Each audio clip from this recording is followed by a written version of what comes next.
এইবাৰ এগৰাকী নাগাৰা নামৰ পাঠিকাৰ সৈতে আপোনাৰ মোৰ সকলোৰে চিনাকি কণ্ঠশিল্পী কুমাৰ ভৱেশে এটি নাগাৰা নাম গাইছে।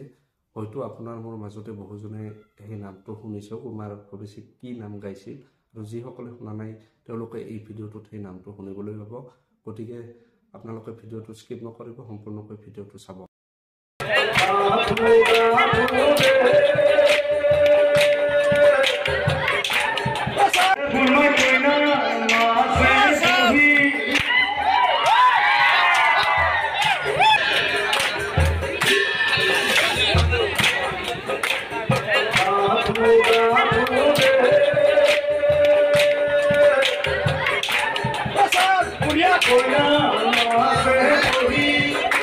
Hoy que si vale,